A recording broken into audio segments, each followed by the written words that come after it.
Questa discussione è non a caso di sabato pomeriggio, perché oggi è un giorno alla Fiera di Gaia, si fanno alcune cose assieme, però in questa sede, molti di voi lo sanno, i sabati pomeriggio, anche tutti i prossimi di ottobre, si discute di temi relativi alla democrazia. Siamo partiti da Atene addirittura, e Venezia, e i comuni italiani, passando per la rivoluzione francese, e oggi arriviamo al comune di Venezia.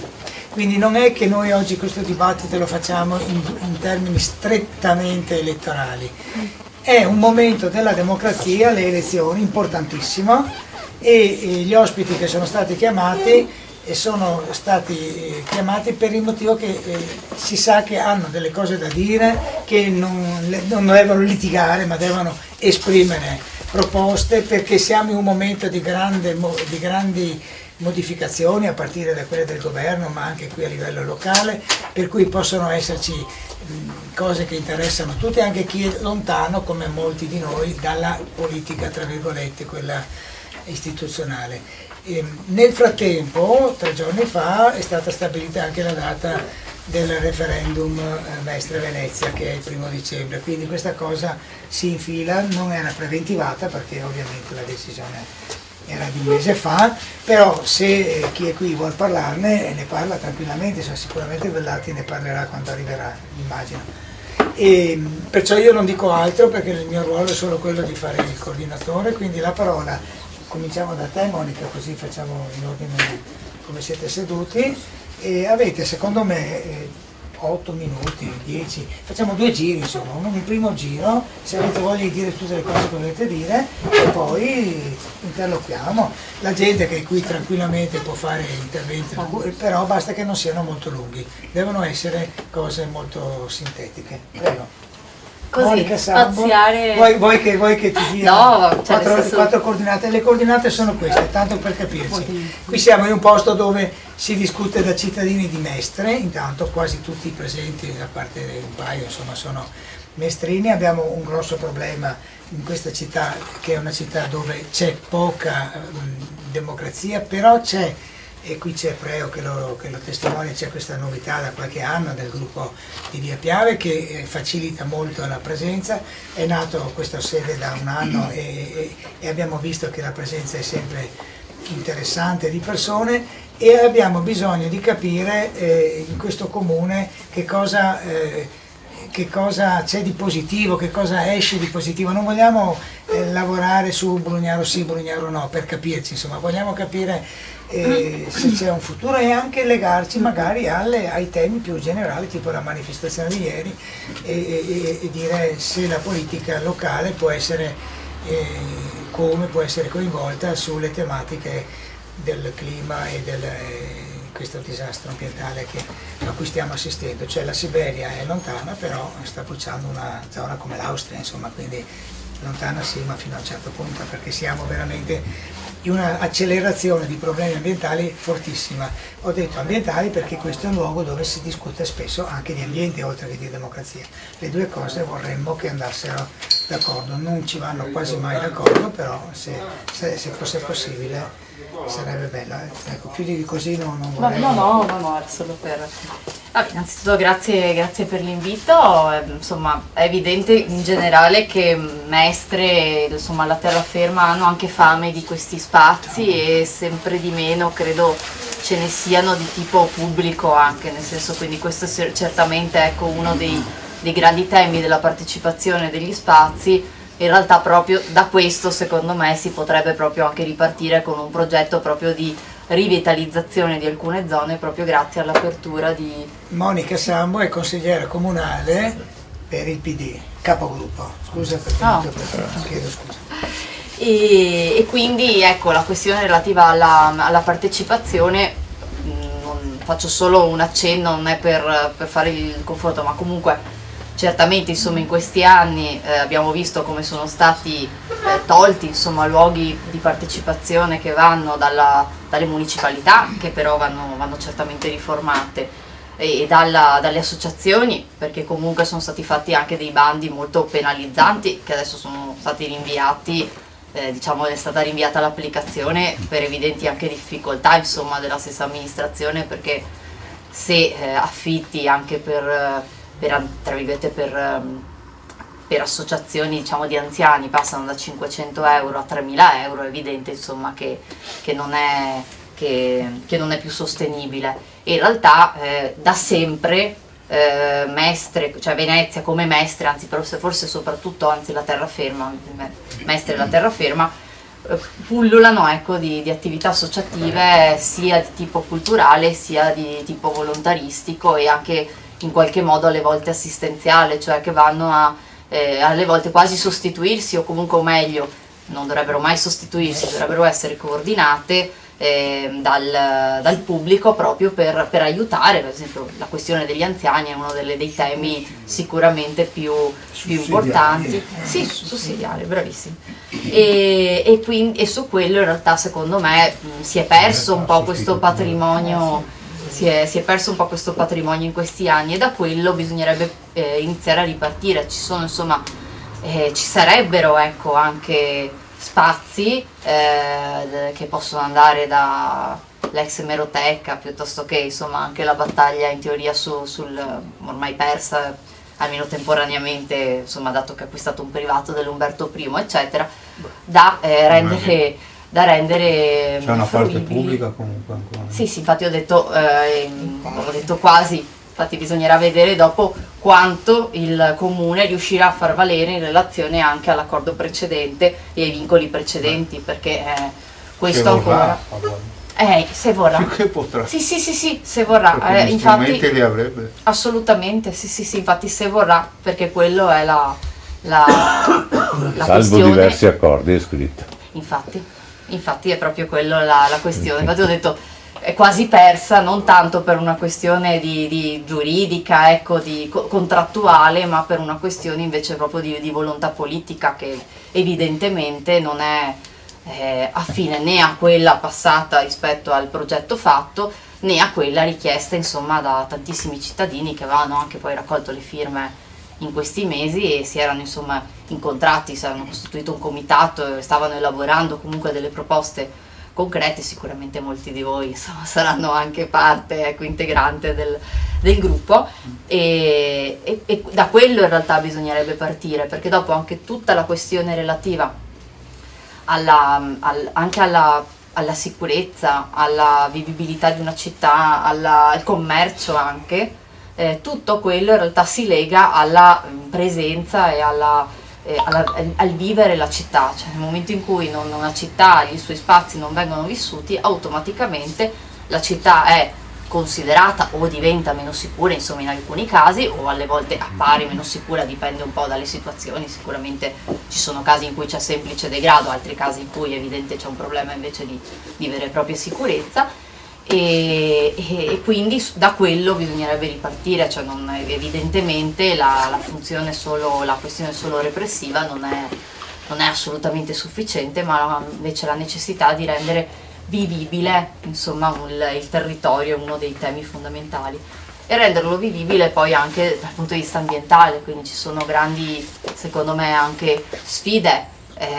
Pensiamo con Laura insomma e altri abbiamo fatto anche una serie di battaglie per quel che riguarda ad esempio il Parco Bissuola, dove sono stati tagliati innumerevoli alberi, non c'è una ripiantumazione, quindi la terraferma, Mestre in particolare, sta perdendo anche un patrimonio, ecco, inestimabile, e senza che ci sia un ricambio, perché dopo ci possono essere anche delle questioni, come da quello che ci viene detto anche con gli accessi agli atti eccetera, di problemi anche di salute dell'albero stesso, ma bisogna che ci sia, se effettivamente quelle sono le ragioni dell'abbattimento degli alberi, un meccanismo di ripiantumazione, magari con degli alberi che hanno una durata o si adattano meglio insomma a questo territorio, perché evidentemente ci sono tipi di alberi che crescono magari molto velocemente ma che poi hanno una vita molto più breve rispetto all'altra. Quindi l'altro giorno avevamo votato, c'era un emendamento e dell'opposizione in consiglio comunale proprio per investire 520.000 euro, può essere? 520 per la ripiantumazione nel territorio, ovviamente bocciato dalla... In 10 anni? Sì, in 10 anni. Che comunque ha affermato pubblicamente che il Boraso che si sarebbero impegnati per ripiantumare alberi, non solo nei parchi, ma anche in tutta Mestre. Quella volta, ed è tutto registrato, l'ha affermato pubblicamente. Sì, come tante altre cose. Sì, come tante altre cose, ma sarebbe da inchiodare, capito? No, no, ma infatti... Come hai fermato questo e dopo bocci un... Sì, ma non li sposti molto. No, ma non è che dobbiamo spostare loro. No, dico anche mettendoli di fronte alla presa. No, ma non è che noi dobbiamo spostare loro, dobbiamo far capire alla gente. Sì, quello sì, certo. Non possiamo lasciarle passare, perché è chiaro che però la gente deve rendersi conto della falsità di certe posizioni, perché pubblicamente No, per me non è un proprio, insomma, è una chiacchierata. No, d'accordo, questo sì. No, così tanto per ricordare dei dati dell'ARPAV e del PM10 a ieri, l'altro ieri che li avevo presi, sono 48 superamenti in via Beccaria, 44 a Saccafisola, 43 in Parco Bissuola e Lionovo 34. Considerate che i superamenti massimi annuali sono 35, la maggior parte di questi sono già superati e siamo nei mesi peggiori, adesso iniziano i mesi peggiori, quindi andremo a raddoppiare sicuramente quindi i limiti, cioè il superamento dei limiti previsti per legge, quindi sicuramente arriveremo a, adesso non dico 70, sì, probabilmente sì, perché in alcuni casi siamo a 43, 44, 48, quindi arriveremo, essendo i mesi invernali, sappiamo per più fattori, quelli che sono più, cioè la presenza diciamo di PM10 è molto più elevata, ci sono questi picchi sia in terraferma che a Venezia, arriveremo appunto a sì, certo, riscaldamento, e avremo appunto questi superamenti, ma solo per dare ecco dei dati, e anche su questo va fatta una, cioè non bastano ecco le dichiarazioni, mostrare insomma una macchina elettrica o un autobus elettrico per fare diciamo per fare notizia, ma invece c'è bisogno di un investimento, ripensare a una mobilità diversa, e è evidente che costa, e costa anche elettoralmente, perché ad esempio dire chiudere le ZTL elettoralmente costa tantissimo, però queste cose se non le spieghi. Appunto, se non, eppure sono scelte che vanno fatte, perché queste sono scelte che sono imprescindibili se noi vogliamo dare un futuro insomma a questa città e a questo pianeta, insomma bisogna iniziare. Sul versante ecco della questione, diciamo dopo chiudo, casomai si faranno altri giri, sempre ambientali, abbiamo presentato, io prima firmataria con Lega Ambiente in Consiglio Comunale, 2 proposte sulla questione plastica. Una è stata votata, adesso vi spiego, disattesa poi di fatto dal Comune, che riguardava la sostituzione dalle macchinette di tutte le aziende comunali, quindi Ames, ACTV, AVM, Vela, eccetera, dei bicchieri e dei palette di plastica con materiale biodegradabile e compostabile o con materiali durevoli nelle sale, eccetera, quindi tutte anche le conferenze, eccetera, dovevano avere un materiale biodegradabili e compostabili oppure materiali durevoli, quindi anche i consigli comunali, le giunte, ma anche eventi pubblici di tutte queste società, quindi non solo del Comune di Venezia. E se pensiamo solo al numero di bicchierini, più o meno adesso saranno 9.000 i dipendenti di tutte le aziende, una volta erano sui 10.000, adesso c'è stata comunque una diminuzione nel Comune, quindi diciamo sui 9.000, siamo a 9.000 caffè di media al giorno e 9.000... Sono anche 18.000. Sì, ma dico magari c'è uno che quel giorno è a riposo, non beve, cioè, dico almeno insomma in media minimo sono 9.000 bicchierini e quindi sono piccole cose in realtà che però possono effettivamente dare un senso anche della quantità. Purtroppo nel bando, un mese dopo che l'abbiamo votato all'unanimità in Consiglio Comunale, il punteggio, doveva essere un prerequisito, è 5 punti su 100, quello del biodegradabile e compostabile del bando per le macchinette, insomma almeno quello del Comune. Adesso vedremo quello delle partecipate, torneremo ovviamente su questo punto alla carica, perché è un segnale. L'altra delibera che deve essere ancora discussa invece riguarda gli esercizi, e noi chiediamo che insomma comunque in un tempo ragionevole, però dovevano essere massimo, sì, c'era scritto 3 mesi, diciamo probabilmente proporremo 6 mesi, di togliere da tutti i takeaway, bar, eccetera, la plastica e dare o la cauzione, quindi il bicchiere con cauzione di plastica però durevole, oppure il biodegradabile compostabile, e quindi obbligare anche gli esercizi, ma la questione è che sempre, almeno a mio parere, devi sempre dare come amministrazione te il buon esempio. Allora tu devi partire con sostituire il caffè, togliere le bottigliette d'acqua da tutti i distributori di ACTV eccetera, o comunque diminuirne insomma la quantità, perché là praticamente sono solo bottigliette d'acqua.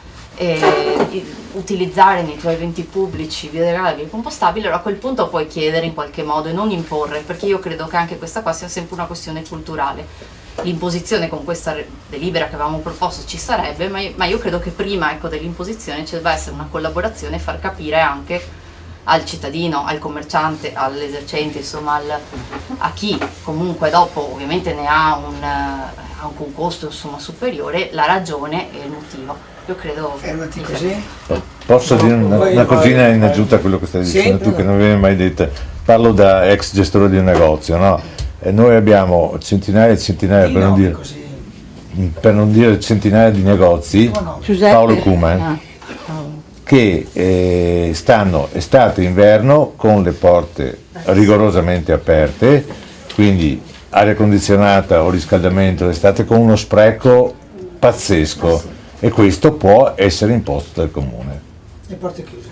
Porte chiuse. In realtà forse o porte scorrevoli o porte assolutamente chiuse quando sono accesi. Aggiungo anche perché se obblighi tutti poi non c'è più concorrenza. Esatto, deve essere. Magari le chiamiamo porte amiche dell'ambiente, perché porte chiuse sai è brutto. Credo che nessuno abbia mai fatto un conto, ma è un costo enorme. Per attirare la clientela. Grazie. Allora io sono Elena Larocca e sono anch'io in consiglio comunale dal 2015 insieme a Monica per il Movimento 5 Stelle. Non è la mia primissima esperienza politica, prima ero una cittadina comune, insomma attiva, sempre molto attiva in comitati, però non nelle istituzioni.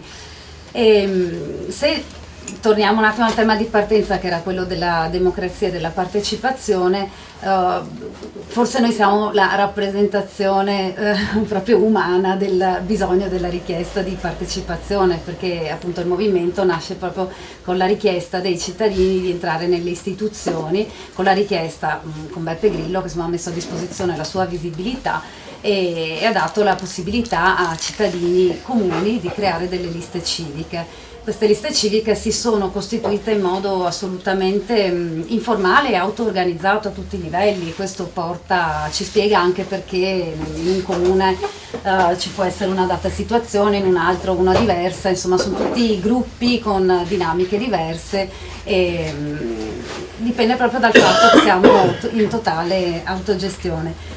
E abbiamo cercato di mettere in pratica nuove forme di partecipazione sfruttando i nuovi strumenti telematici, come sapete, Rousseau, i voti eccetera. Sta funzionando bene, sta funzionando meno bene, evidentemente ci sarebbe da riflettere su questo, però il dato certo è che il tentativo nostro è proprio di far partecipare le persone comuni alla politica e credo che un bel ricambio comunque l'abbiamo dato, perché per il semplice fatto di occupare un centinaio, quasi 2 centinaia di posti in Parlamento, abbiamo comunque occupato lo spazio di altri che erano lì dalla notte dei tempi, quindi nel bene o nel male credo che che il ricambio sicuramente l'abbiamo favorito.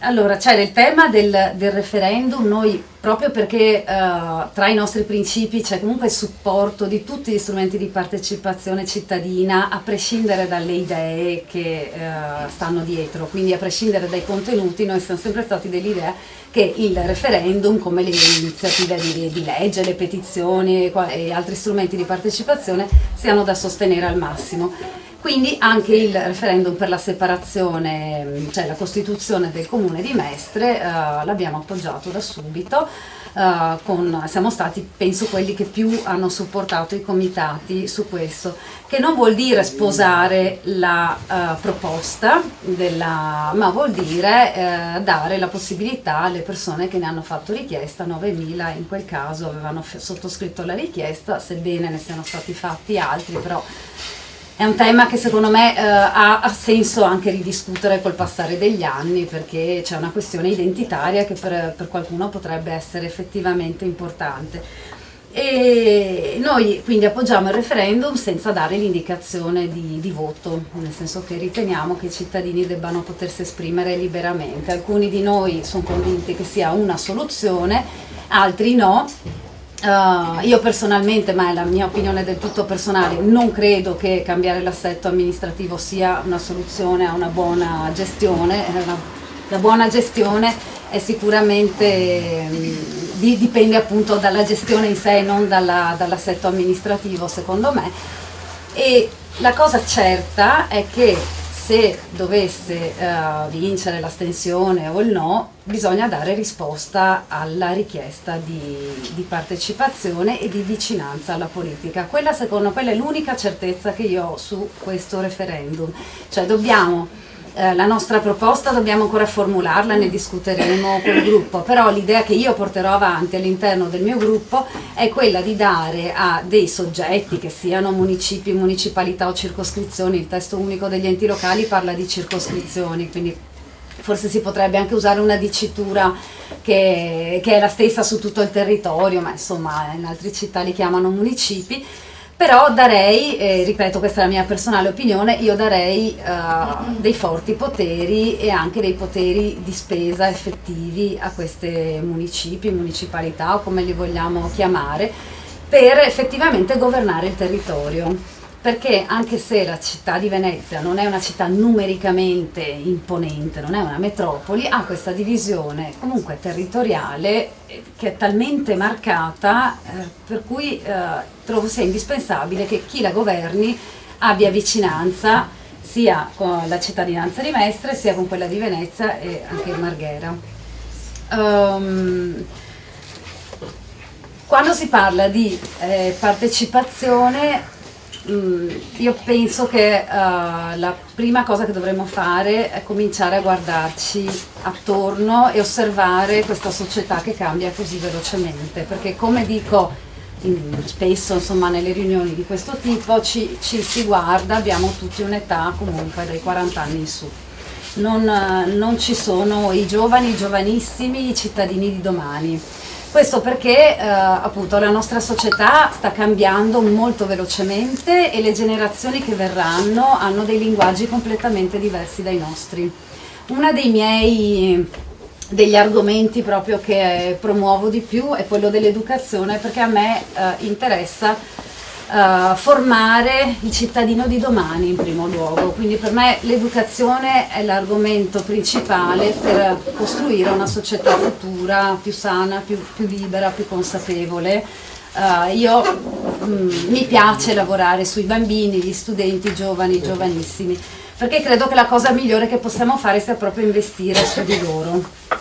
E in questo caso, cioè nella fase storica che stiamo attraversando, vedo che ci sono generazioni di una diversità totale, tant'è vero che appunto oggi si parla di millennials, generazione X, generazione Y, che stanno a indicare le generazioni analogiche, come molti di voi sono, o quelle un po' che si sono trovate a cavallo tra l'analogico e il digitale, no? Come possiamo essere, non so, i quarantenni, però in realtà abbiamo a che fare con una generazione che è totalmente digitale, sono bambini e ragazzini cresciuti con strumenti che noi non conoscevamo e che quindi stanno sviluppando le capacità conoscitive in modo diverso.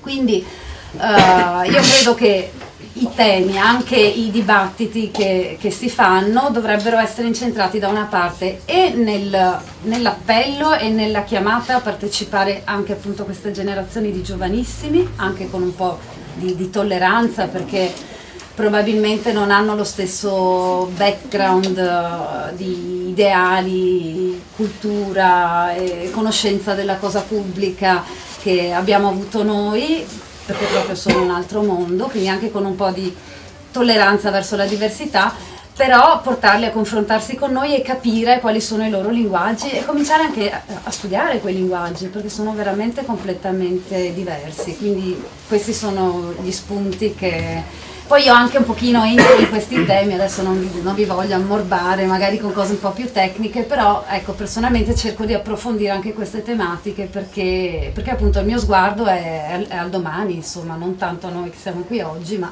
ai ragazzini che saranno domani. Uno spunto così al volo, per esempio, io ho vissuto, quando ero più giovane, ho fatto un anno di studio in Norvegia, proprio 17 anni, e lì avevano in Parlamento il Partito dei Giovani. Cioè, era un partito fatto proprio per fascia di età, dedicato alla fascia giovane. Credo che non sarebbe una proposta così peregrina proporre anche noi di lasciare proprio per la diversità, insomma, che c'è adesso tra le nuove generazioni e la nostra, uno spazio proprio dedicato ai giovanissimi. In molte città c'è già il Consiglio dei ragazzi, a Mogliano per esempio abbiamo il Consiglio dei ragazzi e fa delle cose, anche decide come allocare alcuni budget culturali, alcune giornate, e quindi ci sono città che ce l'hanno. In municipalità del Lei è Marina. Mogliano. Noi abbiamo in municipalità del Lido, che però ovviamente non avendo deleghe in questo momento sì, c'è il Consiglio dei ragazzi al Lido di Venezia, cioè la municipalità E di i Lido. ragazzi ci vanno, la prendono Sì, sul sì, serio. sì, sempre. sì. L'unica cosa è che ovviamente non avendo competenza attualmente la municipalità è più di opinione, ecco, nel senso di visione, tra virgolette, del loro luogo, più che di decisione, perché di fatto purtroppo la situazione è quel che Ne hai è. finito tu, no? Sì, grazie. Sì. Allora Pietro che rappresenta non un partito ma Venezia Cambia, un'associazione che però 5 anni fa era candidato sindaco per un assieme di associazioni e di cittadini, insomma una cosa civica. Prego. Sì, Gianpietro Pizzo, ma io qui vorrei raccontare quello che, anche per rispondere poi al titolo dell'incontro di oggi, qual è il percorso su cui stiamo provando a lavorare verso le elezioni. Ed è un percorso che nasce, direi, da un tema fondamentale, che è quello di provare a risolvere un grosso problema, che è un deficit di democrazia in cui questa città sta vivendo.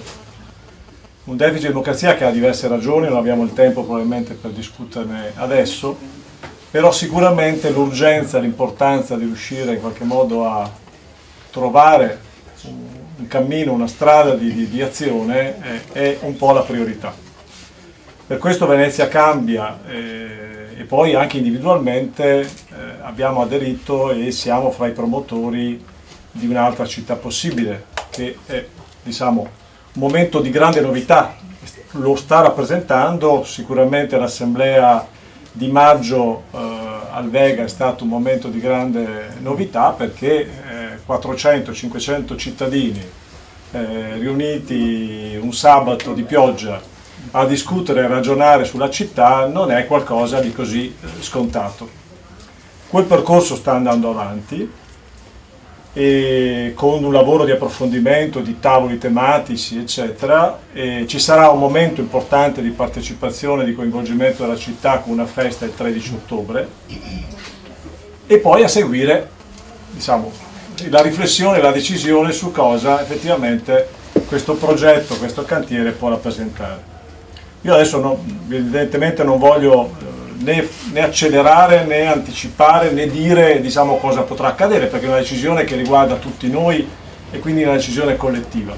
Sicuramente c'è un elemento di novità che probabilmente io mi auguro rappresenti il percorso verso le amministrative del 2020 e che il mondo civico e il mondo associativo sta cominciando a prendere e accettare la sfida di una dimensione politica cittadina, che significa in qualche modo probabilmente il passaggio da una logica di cittadini che partecipano o cittadini che resistono, no? In alcuni casi su alcune questioni, e sappiamo quante battaglie ambientali, sociali sono state condotte da associazioni, da gruppi di cittadini auto-organizzatesi, ha una dimensione più di governo. Ecco, io penso che la sfida sia dei cittadini, come li possiamo chiamare, dei cittadini governanti, dei cittadini che cominciano a pensare che la complessità del governo di un territorio non sia più né delegabile, né che le forme che abbiamo conosciuto finora di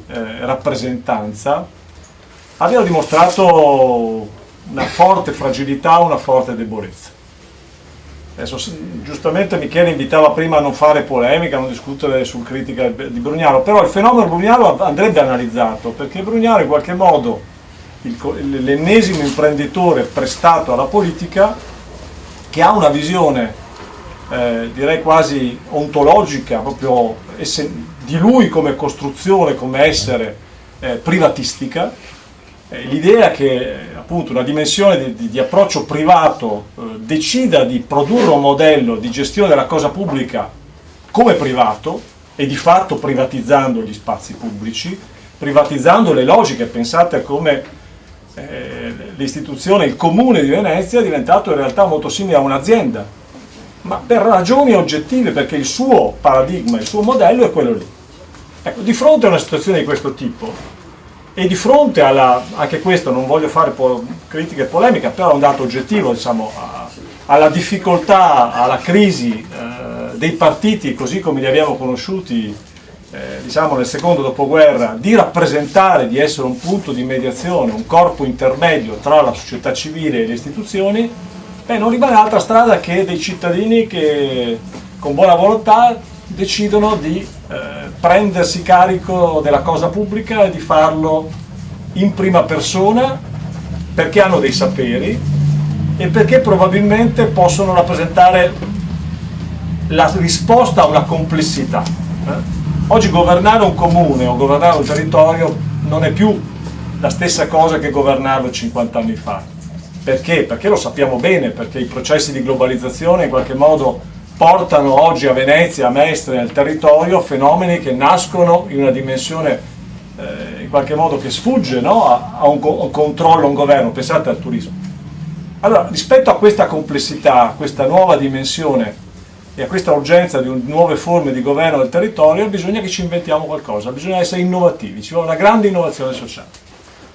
E su questo allora bisogna che in qualche modo la riflessione sia come tutti coloro che vogliono fare politica sono disposti a mettersi in gioco.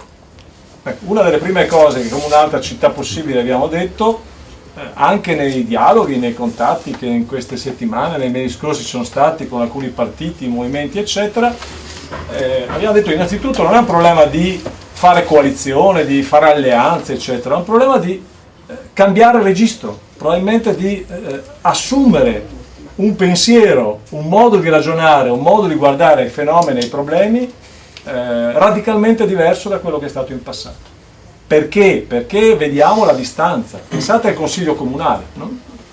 Il Consiglio Comunale che dovrebbe essere il luogo dovrebbe riflettere il dibattito cittadino, il grande luogo simbolico della democrazia cittadina, che è un luogo in realtà lontanissimo, distante, non percepito, indipendentemente dai mezzi tecnologici che usiamo. È vero che c'è lo streaming, però sarebbe interessante fare un sondaggio e sapere quanti cittadini del Comune di Venezia accedono allo streaming. Le statistiche ci saranno, sarebbe utile, basterebbe, anzi vi invito a chiederlo. Chiedete in comune a chi è responsabile del servizio di darci i dati sullo streaming, perché probabilmente ci aiuta anche a capire qual è, no? Non è un problema solo di mezzo, di strumento. Io sono d'accordo, la potenza della digitalizzazione è una grande, ha un potenziale enorme, no? E va usato assolutamente, le piattaforme, i social network eccetera, però sostanzialmente dietro c'è bisogno che il cittadino riacquisti la sensazione che conta qualcosa, che la sua voce è ascoltata, che le sue esperienze sono prese in considerazione, che i suoi saperi possono essere usati e valorizzati.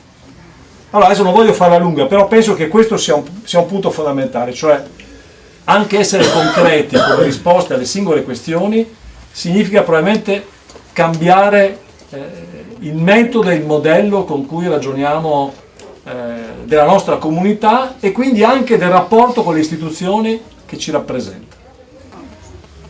Questo è un problema di metodo, quindi fondamentale. L'altro punto che mi sembra rilevante è cercare di avere anche, non lo so, dei pilastri, dei valori fondanti di questa nuova concezione della politica, no? E allora, questo lo dico perché il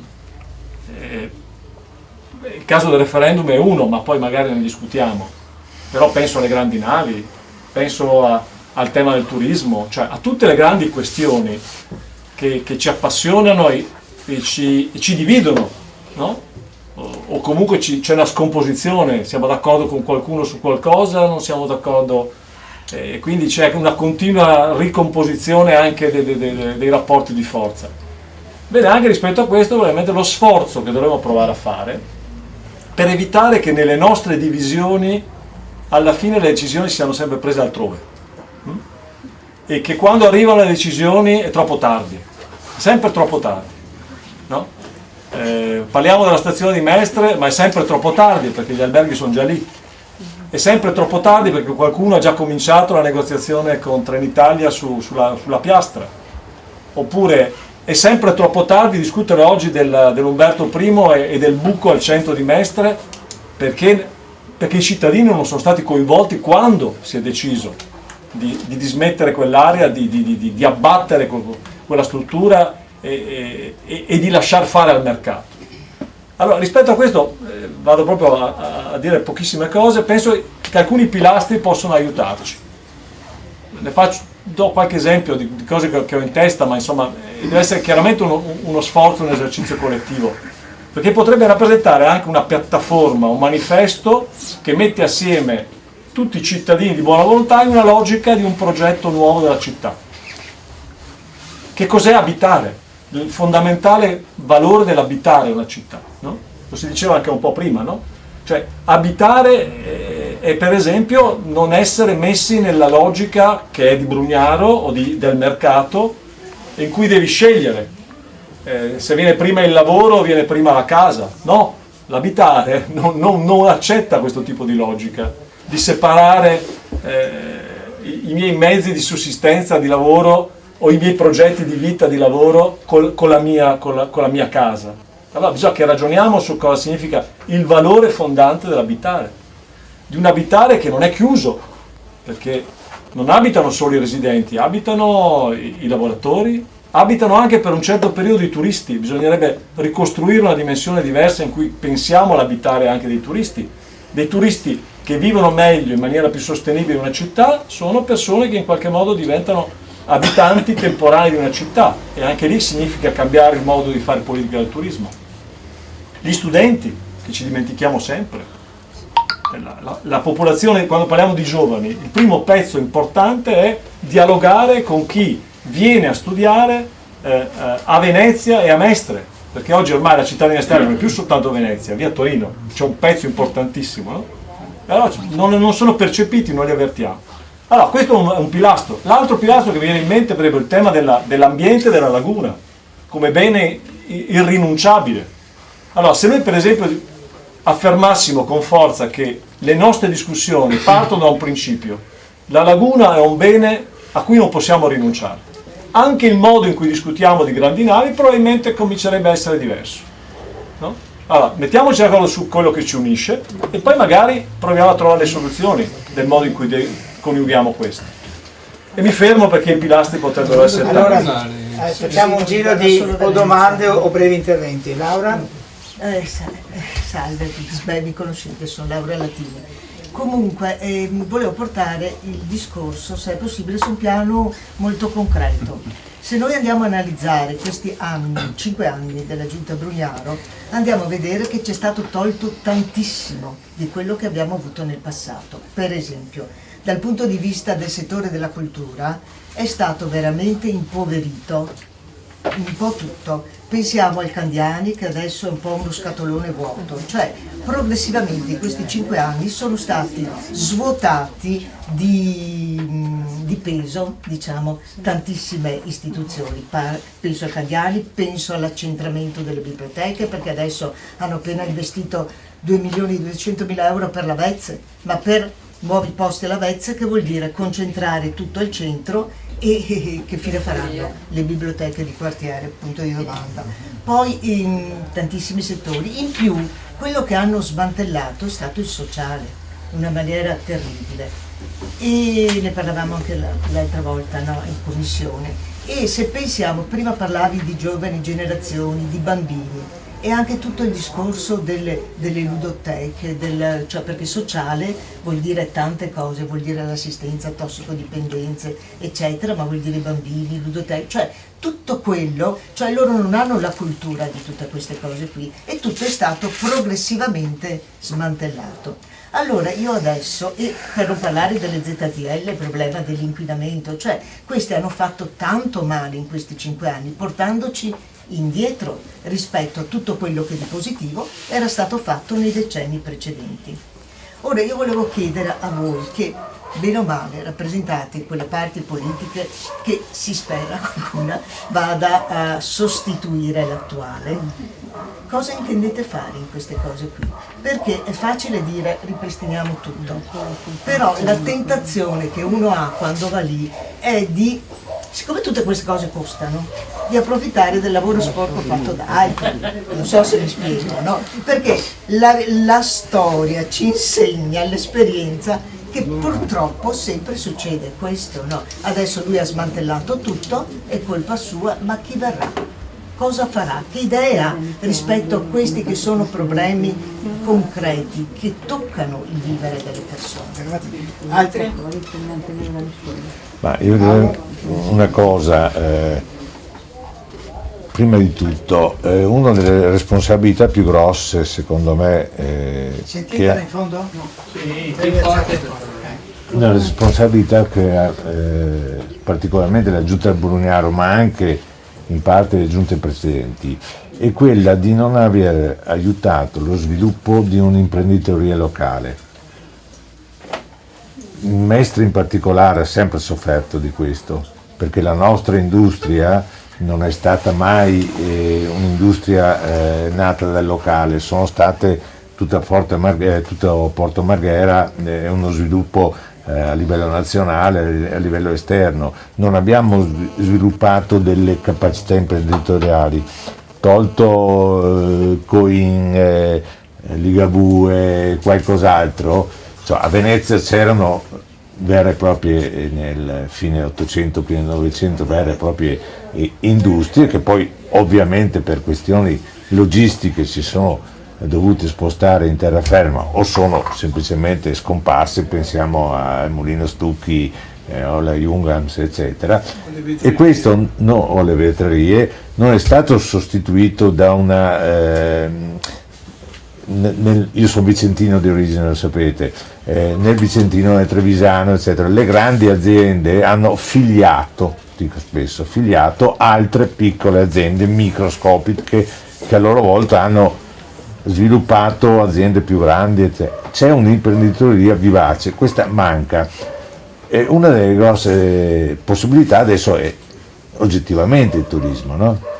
Cioè la nostra azienda principale in questo momento non è certo più il petrolchimico o il cantiere, ex cantieri Breda, ma è il turismo nel suo insieme.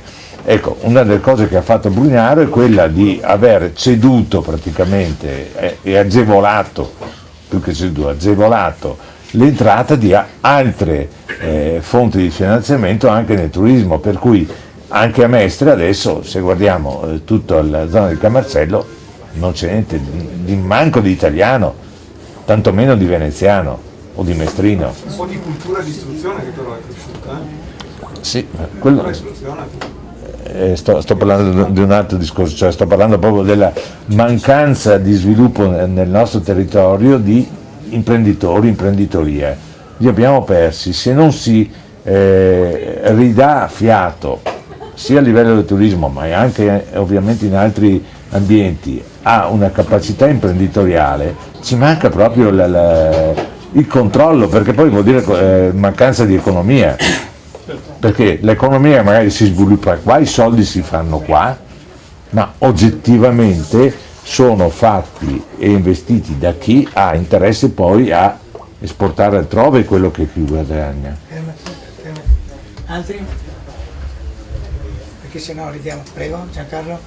Io sono Giancarlo, niente, volevo sapere cosa più o meno, volevo sapere cosa ne pensate degli istituti di partecipazione e come mai, per vostra conoscenza, fino adesso non sono mai stati diciamo usati oppure propagandati nel senso vero della parola, insomma, o messi a conoscenza da parte dei cittadini. Istituti di partecipazione. No, che aggiungo, sono nel titolo sesto del regolamento comunale, esatto. Non è una cosa banale che è stato inserito nel 2013 è stato inserito non è stato mai attivato sulle consulte, perché poi la facoltà di presentare petizioni o richieste degli altri commenti dai cittadini. Scusa Giancarlo? Volevo aggiungere una cosa, che appunto le consulte eccetera sono esistite, però comunque non hanno mai preso quel vero spazio che effettivamente è di interesse da parte del comune. Non so quali siano le problematiche, non so quali siano i fondamenti, insomma, perché il comune e le istituzioni non prendono in considerazione, anche comunque se da statuto queste decisioni sono da statuto. No, volevo riferire un po' il suo intervento, cioè Bari. Cioè, siamo venuti, il discorso di Brugnaro, cioè, facciamo una guerra a Brugnaro, è meglio.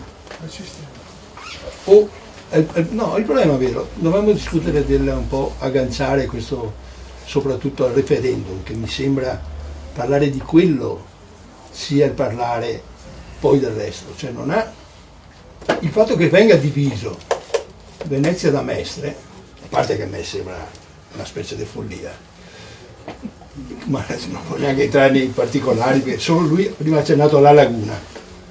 Guardo la laguna, poi guardate la piantina là un attimo. C'è una piantina questa cosa? Sì, che non è la gronda la laguna. La laguna, i fiumi, i canali che vengono dentro, Mestre, Porto Marghera, i grandi navi. E quello è secondo me un problema centrale.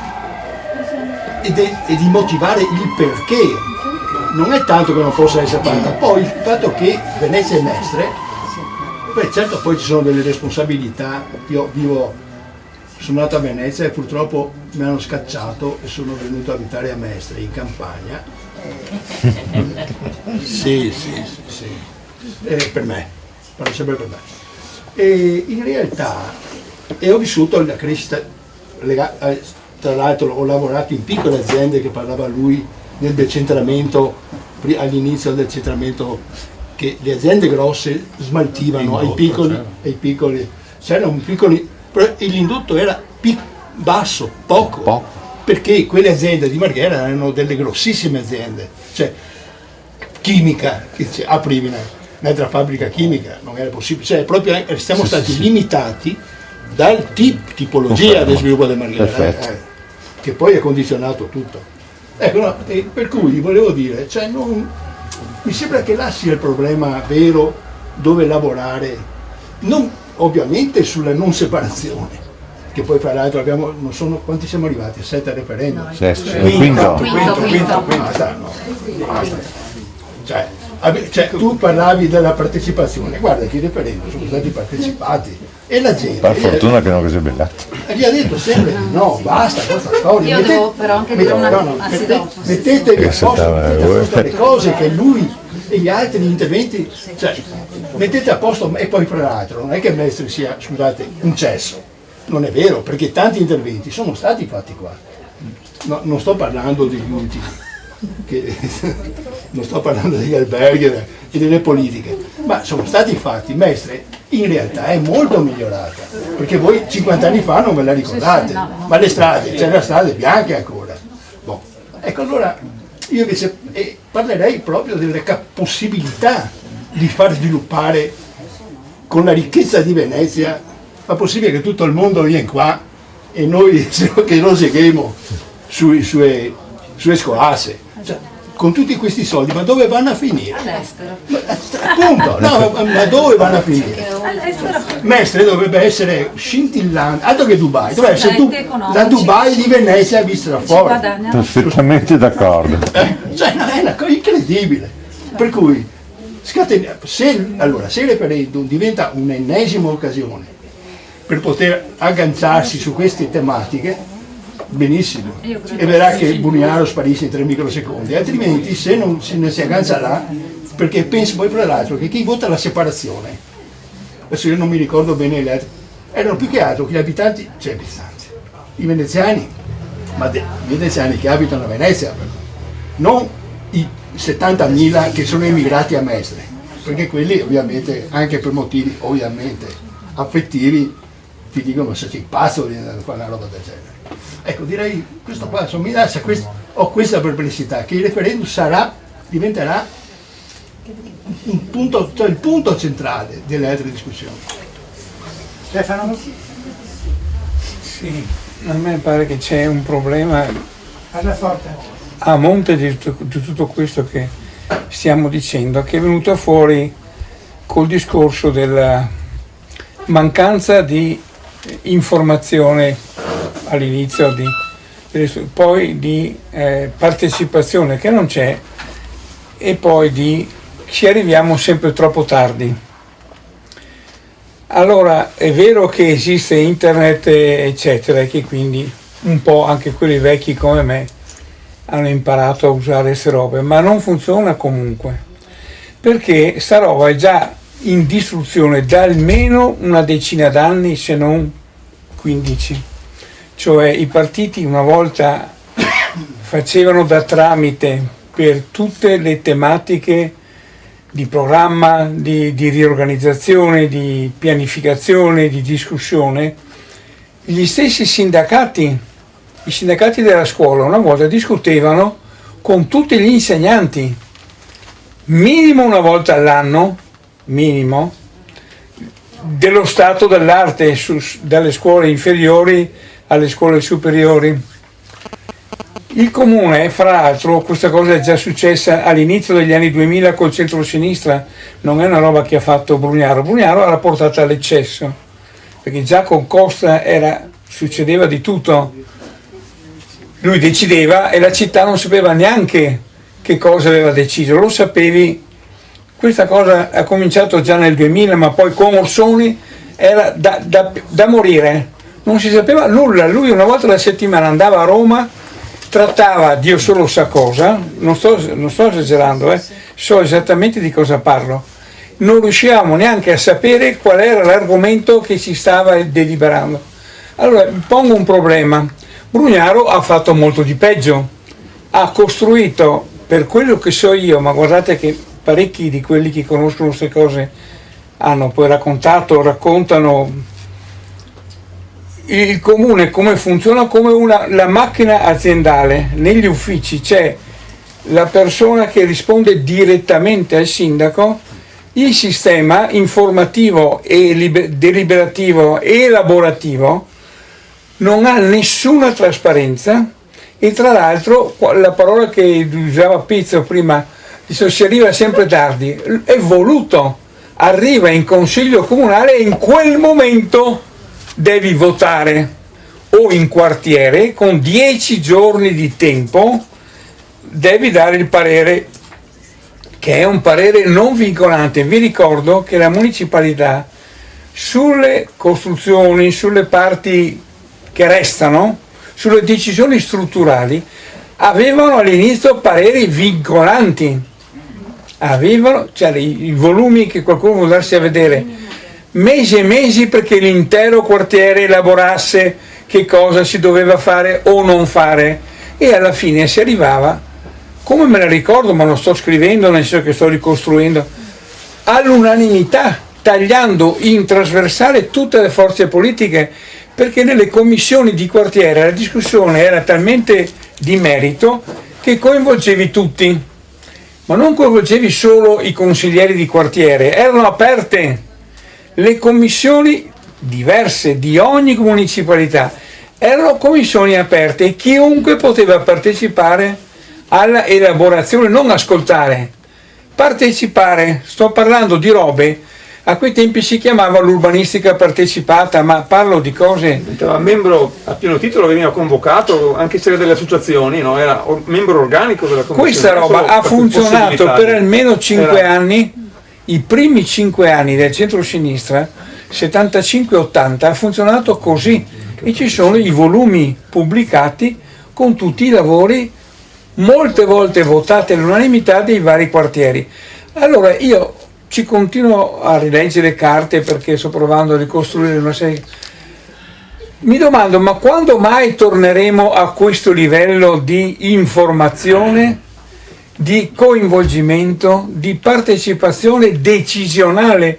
Perché partiva già dalle municipalità, che non era il problema, secondo me, patetico, di voler decentrare tutti gli aspetti operativi delle municipalità. Il problema è che le municipalità erano l'informazione, l'elaborazione, la conoscenza, la decisione il più allargata possibile. Allora io continuamente penso, quando leggo carte, cose successe, cioè materiali, quando mai torneremo a una roba di quel livello?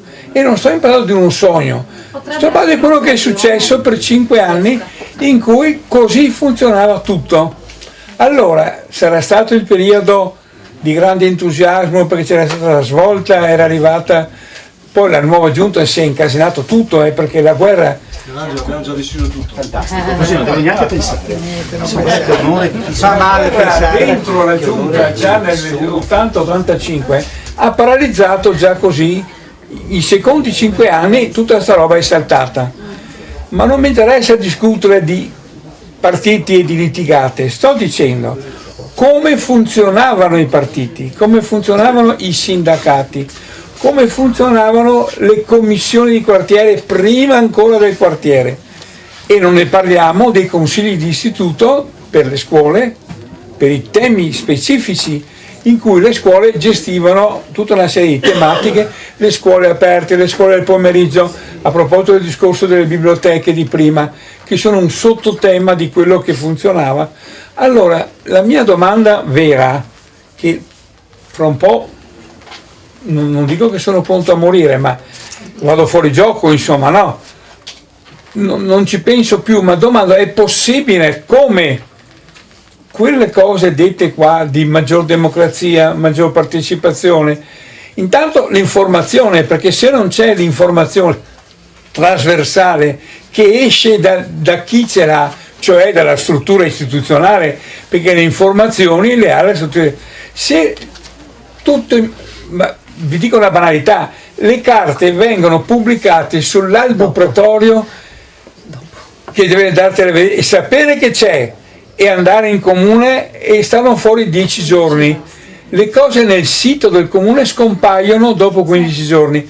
È tutta la macchina che è fatta per non informare. Punto di partenza è l'informazione, sapere quali sono i problemi, sapere quali sono le decisioni che si dovranno prendere, organizzare, perché tutti i sistemi intermedi che ho ricordato e che, se si vuole, hanno funzionato benissimo, potrebbero o no, ho finito, però questa è a me la vera domanda per i prossimi anni. Sarà più possibile riprendere questo tipo di modo di far politica? Allora, abbiamo sentito già 5 domande, io direi di ridare la parola a loro, mi pare, no? Io darei l'ultimo a Bellati, perché mi pare sbagliato metterti così, dotarti. Allora, Monica, nello stesso ordine di prima. Sì, cerco di dare, casomai ditemi se mi dimentico qualche domanda. Sulla questione cultura che veniva richiamata, è uno dei fattori, ecco, fondamentali, io credo, non solo per ovviamente per la città antica, ovviamente per la storicità, insomma, e e da questo punto di vista, ma anche ovviamente come opportunità per Mestre. In realtà la delega poi credo da tantissimi anni ce l'ha sempre il sindaco, sia quello precedente, quello ancora precedente che questo, quindi in realtà questo fa capire in realtà secondo me in generale che sulla questione non ce l'aveva la Sì, ce l'aveva l'Agostini. no, era attività culturale, era una specifica come la attività culturali, però non alla cultura, diciamo di Venezia, era più specifico, era una vero, cosa aveva dato un referato parziale. Sì, un referato parziale, quindi già questo secondo me, e attualmente comunque è tutto in capo al sindaco, quindi in questo caso è completamente avvocato a sé questa delega. E si vede, nel senso che noi lo vediamo anche in una città come Venezia, insomma, città antica, dove mi sono arrivati ieri, quindi poi li divulgherò di nuovo, perché insomma in parte li avevo già divulgati dei dati sui musei civici, perché sono stati diminuiti gli orari di apertura di quei, tra virgolette, musei minori, da Capesaro a Carezzonico, quindi non proprio minori, ecco, diciamo, e dall'altro sono stati aumentati i biglietti per entrare proprio in questi musei, quindi mentre Palazzo Ducale ha avuto un aumento di circa il 25% per allinearsi, diciamo, loro hanno detto, a anche prezzi europei, i musei cosiddetti minori, nel senso i musei non dell'area marciana, io preferisco dire, quindi quelli diffusi in città, hanno avuto un aumento del 46%.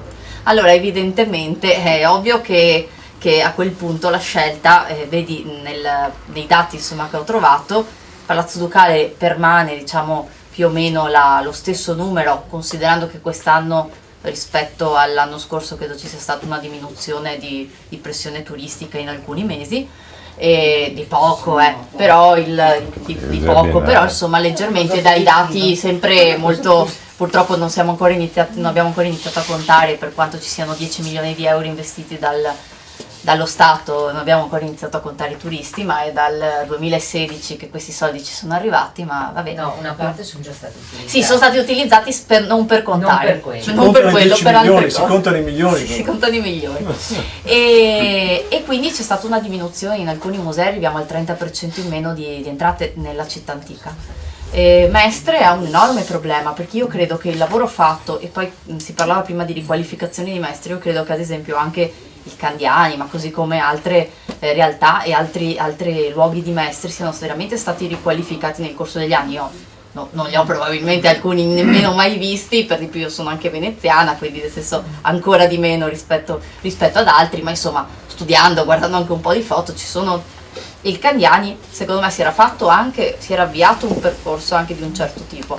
Adesso fare la fotocopia brutta di Venezia con, tra virgolette, mettendo una volta il Clint piuttosto che mettendo parti di mostre San Pietroburgo eccetera, anche lì fatti accesso agli atti, delle spese folli e per degli accessi che sono ridicoli, che se facciamo una mostra, ecco, di quartiere, probabilmente, non sto scherzando, ci sono più accessi, invece la sfida doveva essere, probabilmente anche con l'M9 che ha delle pecche insomma e ha delle difficoltà evidenti, invece doveva essere quello di puntare a un altro tipo di offerta culturale.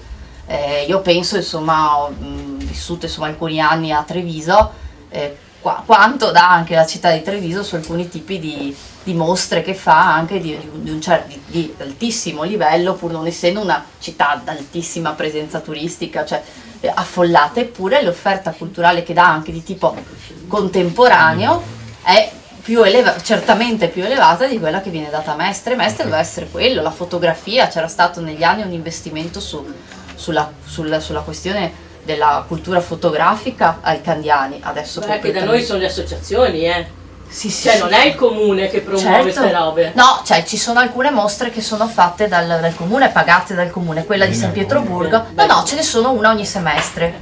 Sì, quelle lì sono a pagamento strapagate. L'offerta culturale elevata di Treviso è data dalle associazioni che si sono messe sì.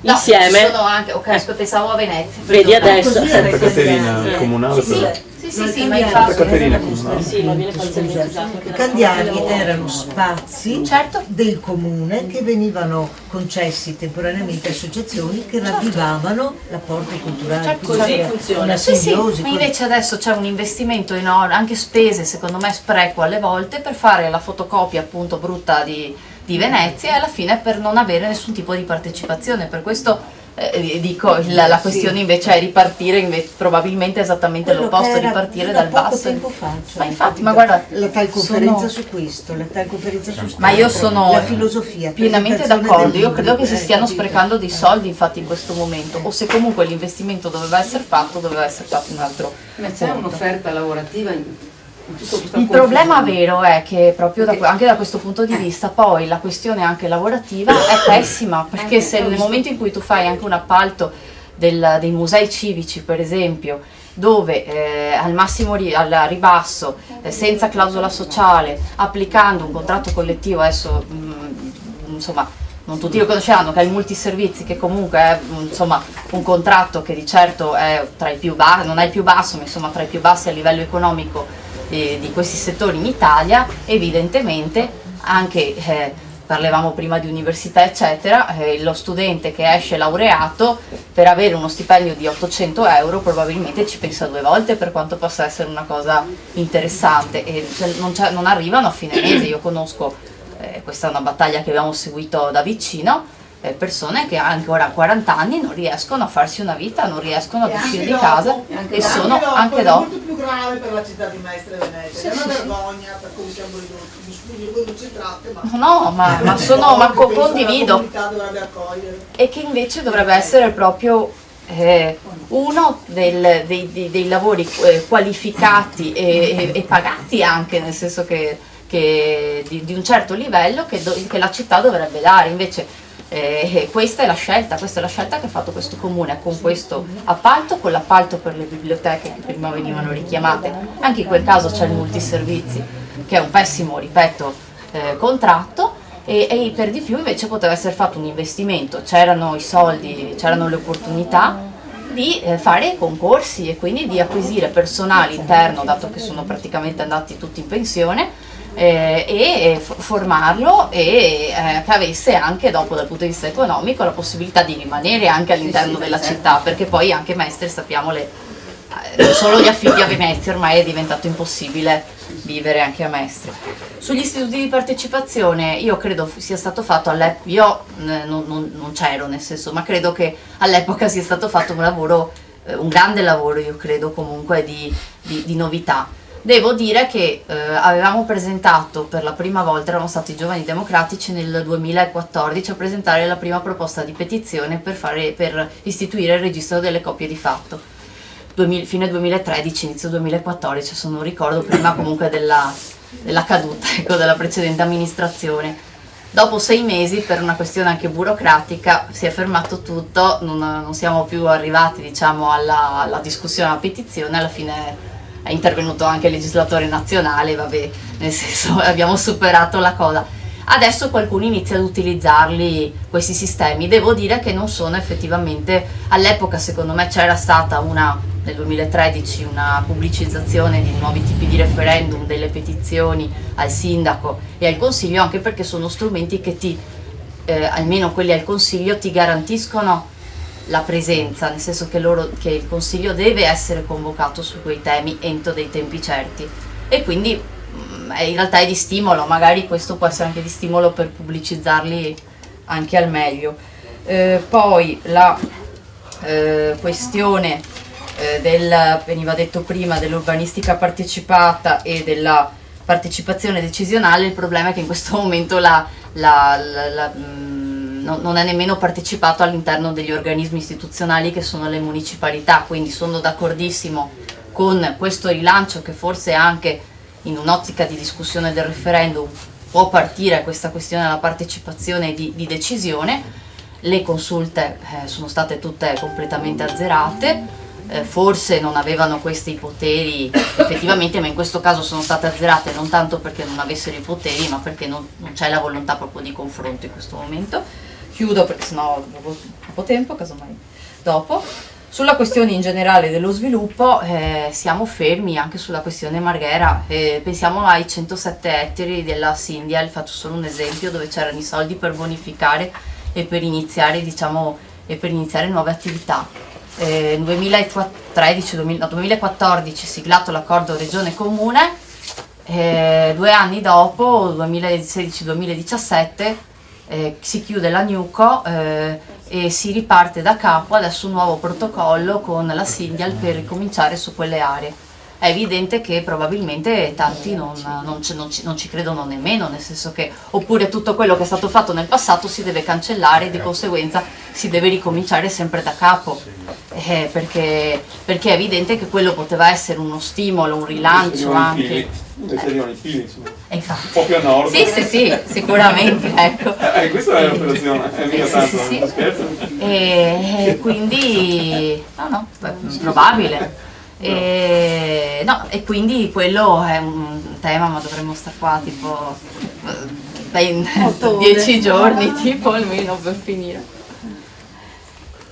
Vado veloce, sarò sintetica, poi io sono...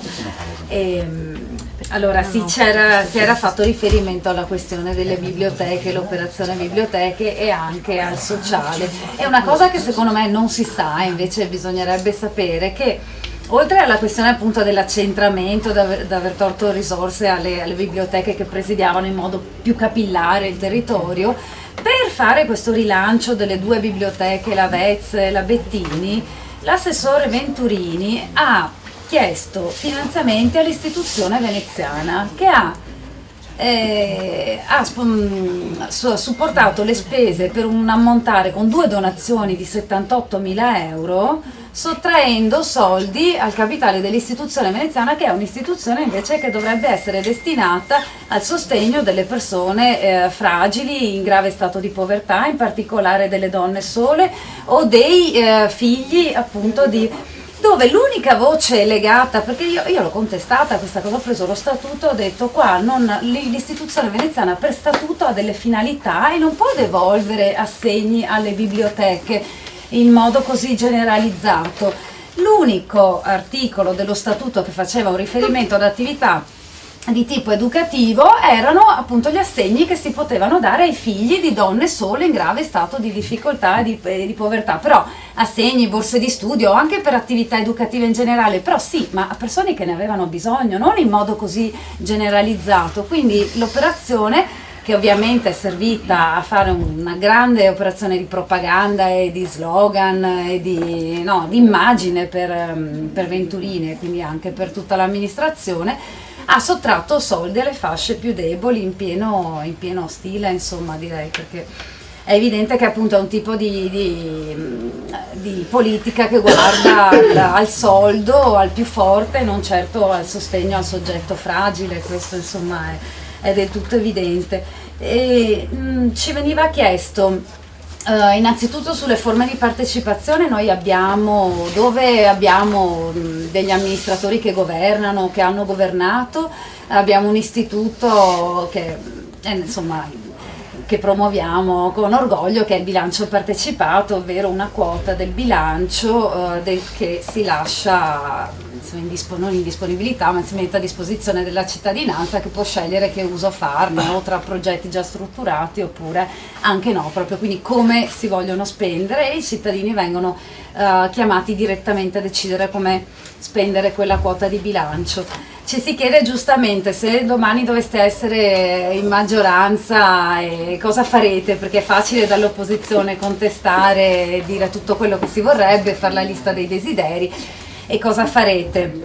Allora, io in grande onestà devo dire che Venezia ha comunque il tema del bilancio non è irrilevante anche per la città di Venezia, perché per anni ha avuto con regolarità i finanziamenti della legge speciale, dopo c'è stato un buco, non sono arrivati banalmente, e poi c'era il patto di stabilità che ha creato effettivamente dei problemi di bilancio. Purtroppo Brugnaro ha avuto la fortuna di aver ricevuto tutti quelli che si aspettavano, la legge speciale e il patto per Venezia, insomma una serie di... Veramente il Pon Metro ha avuto proprio una mole di finanziamenti che bisogna vedere se un domani, chi amministrerà un domani comunque riceverà i finanziamenti necessari per mantenere la città di Venezia banalmente manutentata, anche solo dal punto di vista ordinario, perché veramente c'è un problema di manutenzione che è molto costoso. Io l'unica cosa che posso dire in questo senso è qual è la nostra visione di città. Noi abbiamo innanzitutto l'ambiente è uno dei nostri pilastri, non ne ho parlato questa sera, però insomma noi nasciamo proprio con una delle nostre 5 stelle è l'ambiente come obiettivo, quindi di un futuro sostenibile. Quindi evidentemente la nostra visione è quella di una Venezia a impatto zero, una Venezia con il traffico acqueo totalmente elettrico, comunque con forme che non inquinino, una riqualificazione di Marghera anche lì con fonti rinnovabili o comunque tutte attività rivolte al non inquinamento. Bisogna stare attenti perché anche lì si sta anche creando un'industria di queste rinnovabili che bisogna capire quanto è fine a se stessa o quanto è fine effettivamente alla difesa dell'ambiente, perché anche tutto questo, non so, vendersi il riciclo di rifiuti in 1000 modi, io credo che il miglior rifiuto sia quello che non viene prodotto, quindi cominciamo a ragionare nei termini di non ridurre, di non produrli questi benedetti rifiuti, non di produrli, continuare a produrli così e poi vedere come riciclarli, perché diventa un altro business anche ipocrita dal punto di vista ambientale. No, quello che posso dire è che la nostra visione, noi siamo vicini ai cittadini, perché siamo cittadini. Cioè, possiamo sbagliare, ci danno degli incompetenti, ci danno degli improvvisati, tutto quello che volete, però la verità è che abbiamo proposto delle misure a supporto a sostegno delle persone in condizioni di fragilità, che è il reddito di cittadinanza. Abbiamo proposto la riforma delle pensioni, l'opzione donna, quota 100, sono tutte misure che guardano a cosa se non al benessere del cittadino. Quindi è evidente che il sociale, l'educazione e il benessere, ma anche psicofisico del cittadino, perché una cosa di cui non si parla è quella che secondo me invece è importantissima, che è una rivoluzione anche culturale, di cominciare a guardare alla crescita anche psicologica delle persone, perché noi non teniamo in considerazione di tutto un nostro mondo di crescita personale di cui non si parla e che io invece vorrei introdurre, vorrei che diventasse anche questo oggetto del dibattito politico. Persone più consapevoli sono persone che magari si conoscono meglio, che sanno quali sono i propri obiettivi, le proprie qualità, sanno come valorizzarle, sono persone che magari possono essere felici anche con meno risorse, con meno soldi, perché magari banalmente fanno il lavoro che gli piace. Ecco, tutta questa tematica non viene considerata dalla politica in alcun modo e io credo invece che dovrebbe entrare nel dibattito. Per chiudere velocemente, io credo che il tema del referendum sia comunque una grande occasione per rivedere l'assetto del territorio e per ragionare sulle soluzioni che tanti di voi hanno messo sul piatto, sul quale hanno lanciato degli spunti. Non vediamola come l'occasione di litigio, la cosa poi più orrenda è il voto contro Brugnaro, cioè veramente questo è un modo di rendere sterile il dibattito. Cerchiamo di capire invece, parliamo delle cose utili, come possiamo riavvicinare effettivamente l'istituzione al cittadino e mettiamo sul piatto tante proposte, cioè non solo quella che adesso Gianangelo ci illustrerà e che condividerà, ma ognuno ha anche la sua. Ragioniamo, facciamo in modo che questa sia una bella occasione di dibattito e che si possa tornare, magari non lo so se è la formula che ricordava Stefano della consigliatura 75-80, però perché no? Nel senso, vediamo come ritornare a una situazione dove effettivamente le persone partecipano direttamente, quindi io la vedo comunque come un'opportunità. Gian Pietro. Allora, volevo solo, rispetto al tema che sollevava Stefano, dire proprio una cosa telegrafica. Io penso che per riuscire a rimettere in moto una modalità diversa, cioè un come l'informazione, la comunicazione diventa strumento di partecipazione e di deliberazione, bisogna smontare una concezione, un paradigma quasi ideologico, no? Cioè che bisogna far presto, che bisogna decidere, che bisogna in qualche modo, chi è efficiente, chi decide presto e subito. Questo è il modello, voglio dire, che non è soltanto di Brugnaro, badate, è andato via via crescendo all'interno del modo in cui si concepisce l'amministrazione della cosa pubblica. Io penso che ci siano modelli in giro per il mondo, e non sarebbe male cominciare a ragionare su questo, che dicono per esempio che se una decisione produce conflitti e i conflitti vanno avanti per decenni, facciamo degli esempi a Venezia, il Mose per esempio, probabilmente i costi sono altissimi e quindi prendersi il lusso di avere tempo per decidere assieme ai cittadini non è un lusso affatto, è il modo più efficiente e più intelligente di ragionare. Allora, questo significa per esempio che bisogna fare sul serio, perché io do l'informazione, quello che i cittadini dicono ai diversi livelli diventa vincolante, non può essere qualcosa che no, tu dici vabbè ti ascolto però poi. E poi bisogna cominciare a ricostruire dei luoghi. Io non sono tanto appassionato diciamo alle istituzioni, cioè la consulta piuttosto. Io penso che bisogna ricostruire i luoghi in cui effettivamente i cittadini possono parlare, perché anche la municipalità da sola abbiamo visto che è molto fragile, perché è diventato un parlamentino in una certa fase. I cittadini, l'assemblea, il contatto diretto c'è o non c'è? No, non c'è. Quindi lavorare su un'informazione effettiva e sulla possibilità che le persone possano esprimere. Io dico per esempio, tanto per parlare di referendum, che la dimensione referendaria è una dimensione sulle questioni grosse che deve essere strumento, c'è mica tanto da andare lontano, cioè impariamo dagli svizzeri, insomma, deve essere uno strumento praticato, perché su alcune questioni i cittadini devono essere ascoltati. Per esempio sulle grandi navi io penso che i cittadini devono essere ascoltati nella dimensione di prossimità, cioè non posso calargli il progetto anche più bello del mondo sulla testa, non funziona. Però su questo secondo me c'è molto lavoro da fare, cioè adesso non abbiamo tempo, però è cambiare quella logica del decisionismo come efficienza, no? Ecco, io penso che su questo bisogna. Invece mi interessava dire due cose sul tema impresa che diceva Paolo. Allora, io penso che dobbiamo partire dai dati di fatto, partiamo dalla realtà. Allora, per esempio, ricostruire una diversificazione dell'economia, no? Potrebbe essere fatto anche a partire dal turismo, no? Ricostruiamo un indotto del turismo vero, turismo sostenibile. Che cos'è? Per esempio potrei dire che è filiere agricole a chilometro zero. Cominciamo a costruire, ci sono delle pratiche, il nostro amico, come si chiama? Michele Savorgnano, che lavora per esempio sul fornire una serie di ristoranti a Venezia, è una piccola pratica, però magari portata a grande scala, costruire per esempio produzioni agricole che aiutano a dare qualità di produzione di cibo anche ai turisti potrebbe essere una cosa interessante. Ci sono alcuni progetti anche di coltivazione lagunare in questo senso. Venezia città agricola, tanto per metterci un titolo. Anche a Mestre. Venezia, intendo Venezia al comune in questo caso. Ragioniamo già. Un altro esempio, bisogna che riprendere in mano il dialogo con l'università, perché o l'università diventa un centro di ricerca e sapere al servizio anche dell'impresa locale, cioè, per esempio a Trieste c'è un bellissimo parco scientifico che sforna un sacco di spin-off, sapete spin-off? Sono quelle imprese che nascono all'interno, vengono accompagnate, poi escono e camminano con le loro gambe. A Venezia questa cosa non succede in quella scala lì. L'esempio del Vega purtroppo è stato un esempio fallimentare. No? L'ho vissuto. Ecco. Quindi, privato. Sì, H-Farm è privata, però il ruolo dell'università, cioè abbiamo un'università di economia, di management, eccetera, cosa succede lì dentro? Di architettura. Tutto il tema ecco. Un'altra cosa, abbiamo smesso, cioè abbiamo abbandonato completamente l'incubatore di impresa.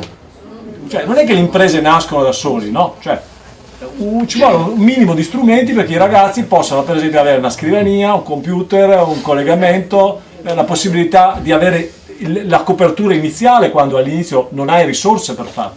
Incubatori, alla Giudecca è stato praticamente mollato. Ne conoscete altri? Io non li conosco. Pochissima roba, pochissima, mai funzionato.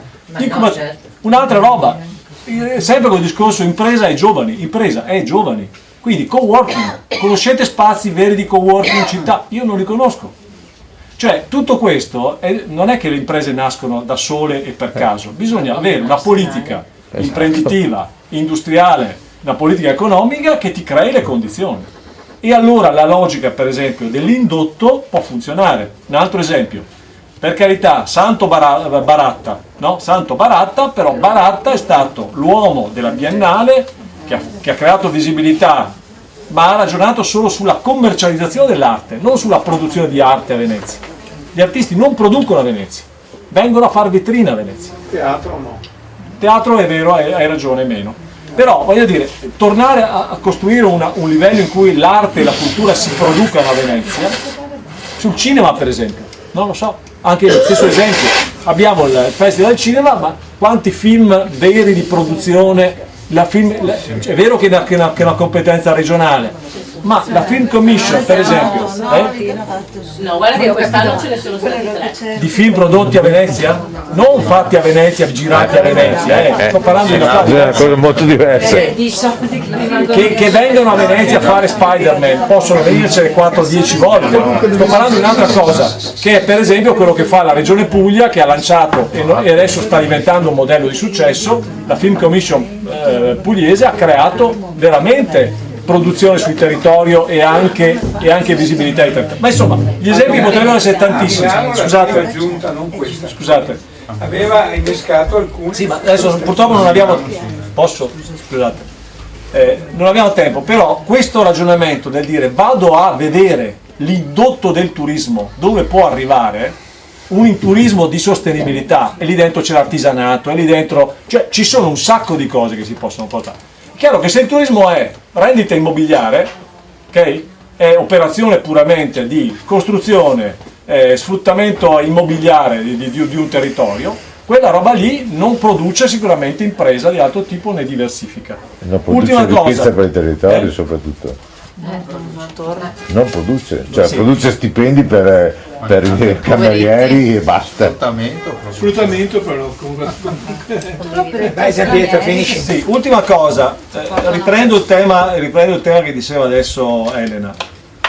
Io penso che la questione del referendum, e lo dicevi anche tu, è un'occasione, può essere un'occasione di grande dibattito. Okay? Può essere un luogo un modo in cui costruiamo, io do un titolo, un nuovo governo del territorio, perché il tema non è soltanto pensare che i due comuni o il comune unico siano la risposta alla complessità, non è così, e lo sappiamo. C'è un grande assente nel dibattito. Io vorrei che durante il referendum discutessimo di una cosa che è il vero vuoto, il buco istituzionale che abbiamo oggi, si chiama città metropolitana. Discutiamo di quella roba lì, perché dentro la città metropolitana si possono per esempio costruire le aree omogenee, e allora per esempio questa roba qui risolverebbe un po' di problemi.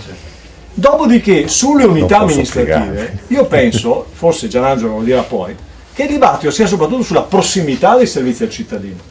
E allora se coniughiamo l'uno e l'altro, personalmente non mi spaventa né la risposta 1 né la risposta 2. Mi interessa però che l'impianto si costruisca, perché se invece noi ci scanniamo sul sì e sul no e intanto Marchi con l'aeroporto continua a devastare il territorio e a fare quello che vuole, oppure il porto è la gestione anch'essa privatistica, perché indipendentemente dalla nomina di Pino Musolino è una gestione privatistica di molte funzioni lì dentro, o su Marghera non si riesce a discutere di niente, stiamo ragionando sul nulla e nel frattempo le cose ci passano sulla testa. La grande occasione ancora del discutere di referendum è un problema legato all'autonomia e alle risorse, perché le risorse non restano in città, né a Mestre né a Venezia, ok?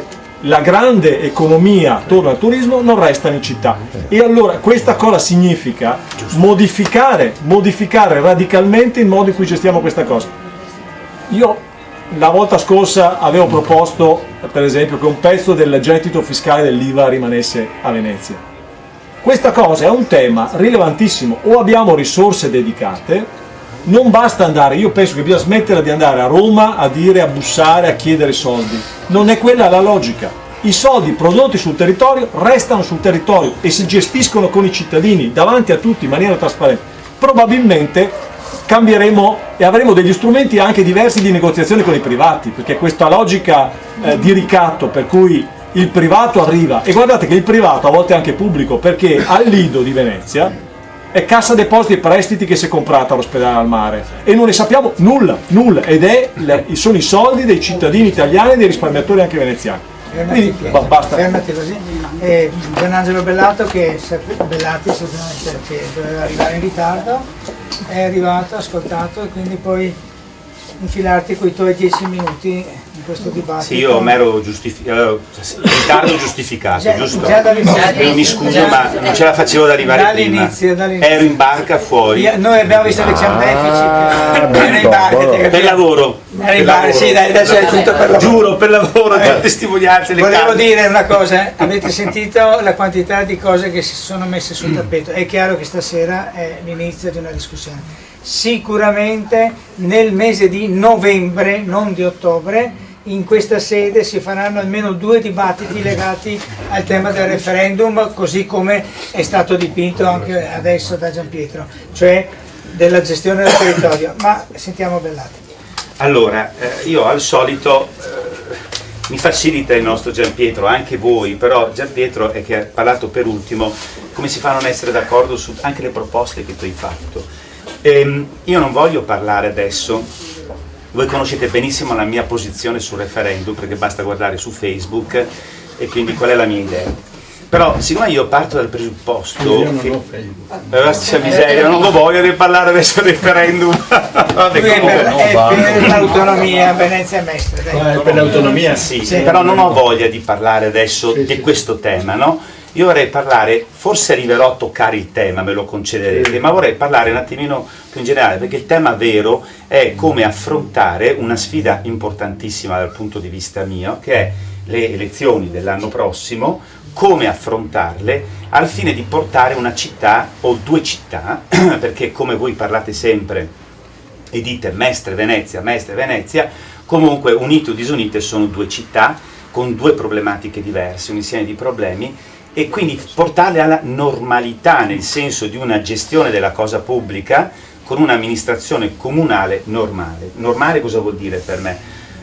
Una persona, sindaco, che abbia atteggiamenti normali nei confronti della democrazia. Se uno viene eletto grazie a regole democratiche deve rispettare quelle regole democratiche che gli hanno dato il potere, cosa che oggi non avviene, e in secondo luogo che ci sia un consiglio comunale che non sia proprietà del sindaco, ma dove ci sia la possibilità di avere degli esponenti che, dicendo la loro, siano liberi di dire la loro, magari non vengano direttamente o indirettamente minacciati in tanti modi, e che se qualcuno non è d'accordo magari non venga, anche se fuori del consiglio, minacciato direttamente o indirettamente in qualche modo. Quindi diciamo qualche cosa che in una parola è la democrazia. Però noi dobbiamo ammettere che le nostre 2 belle città di Venezia e Mestre, il tema della democrazia è un tema difficile, perché voi, se notate in giro intorno a voi, la democrazia si sta restringendo ovunque. Voi sapete che io sono un innamorato dell'Europa e sono un europeista convinto da quando ero ragazzino, però non posso non ammettere che le procedure di decisione europee permettono agli Stati di far passare a livello europeo, nei vari consigli di ministri, norme, leggi, direttive, regolamenti che mai a livello nazionale i loro parlamenti avrebbero accettato. Questo è un grande vulnus alla democrazia a livello europeo, però questo non vuol dire che io non sia contro l'Europa. Bisogna casomai modificare queste regole. Questo problema della democrazia però arriva al territorio. Allora, per affrontare il tema della democrazia tu lo devi affrontare dalla base. La base è o l'associazione, se noi guardiamo al privato, oppure il primo nucleo amministrativo, che si chiama comune. Da Napoleone in poi si chiama comune. Quindi o noi troviamo un comune e riteniamo che il comune di oggi permetta a noi di poter esprimere le nostre idee, realizzare i nostri sogni in progetti, o c'è qualcosa che non va.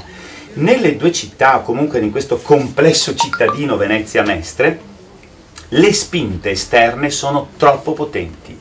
Noi dobbiamo tenere i piedi per terra e considerare che da una parte l'eredità delle vecchie industrie di Marghera ha creato un sistema di potere nazionale, non solo regionale, non solo locale, con delle multinazionali, con dei gruppi di potere enormi, che guardate che quando dicono qualcosa nessun amministratore può far finta di niente.